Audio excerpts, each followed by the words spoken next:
I got a great question from a community member. So in the Eat Like a Bear or weight loss community, many of us are eating what we call the ridiculously big salad. But then there are lots of people who aren't. And so one of the newcomers to the group said, hey, Amanda, there's all this stuff in the group that has nothing to do with the ridiculously big salad. Aren't you about the RBS, the ridiculously big salad? So why is there all this other nonsense in the group, right? Okay, so I want to clarify that a little bit because we actually started out almost 2 years ago and we were not the RBS group because frankly, at that point, I had no awareness that that way of eating was actually distinct and highly effective. And so coming out of the gate 2 years ago or so, I showed people like the variations in like carbs you could eat, but also variation in intermittent fasting. And those were like the two things that we implemented, and it really drove a lot of success in the group.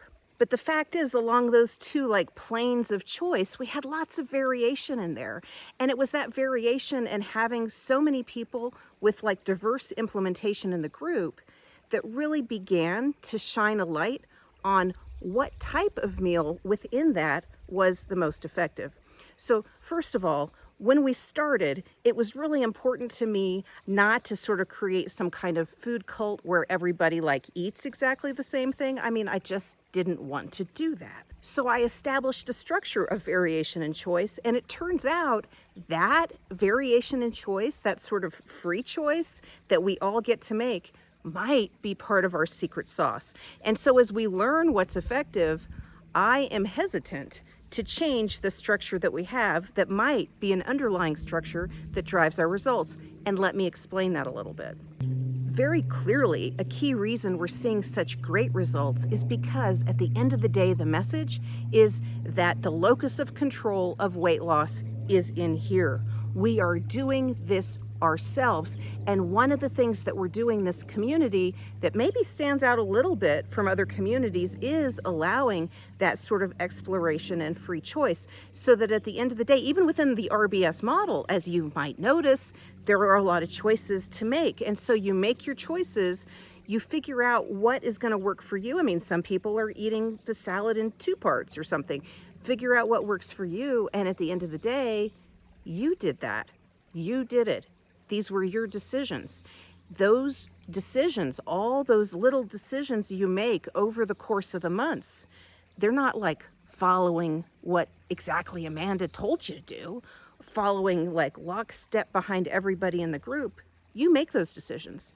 And so all of those little decisions accumulating over time really reinforces that message of the locus of control of weight loss is here. That is so important. We're not giving that up. And so if it means that we have like all this variation and implementation, even if people are just like running around for 6 months struggling, I mean, we can help them, but if they're making their own decisions, it's a process they're going to need to go through. Is everyone going to end up eating like the RBS? I mean, I almost kind of hope not, because again, I mean, why would we all want to sort of eat exactly the same thing? I mean, I think that's actually boring to start with. The idea that any one thing is going to meet the need of everybody. I mean, so much of this is like highly like based on our own preferences, our own psychology. And so having the choice is important. And the range of choices then allows us to really tailor it for us. So I hope we don't end up like all like looking exactly the same with this. I certainly do get frustrated when I see people not trying it or not giving it a chance. But again, it's somebody's choice. And so it is what it is as far as I'm concerned. And so if you're really dialing in on the RBS model and you see all kinds of other stuff in the group, don't worry about it. Just like move on. Like if you're in the course, I mean, you're going to know exactly what I think about all this. Don't go ask like a stranger in the group when you can just go like look at what I think about it. Because guys, the RBS, like that was my thing, right? So I know more about the RBS maybe than anybody since I kind of created it. And so look at the course, look at that, focus on that. Ask me, okay, and maybe not crowdsource some of the other stuff because other people are kind of doing their own thing. Let them do their own thing. I think it's fabulous. And within the RBS framework, do your own thing. I mean, I think that is so fabulous. I think we should all be adapting all this stuff all the time, making it our own. It's just completely awesome. Okay, so that's it. Don't let it bother you. Don't get too sidetracked by all the conversations that may not be related to the choices that you're making today. Stay focused on your own implementation. If it's working for you, keep doing it. Keep doing whatever you're doing that's working. That's good. If it's not the RBS, that's fine. Go keep doing that and do it every single day. Do not let go. Grind, grind, grind, grind all the way to the finish line. Okay? That's the key. That is the key. Go do it.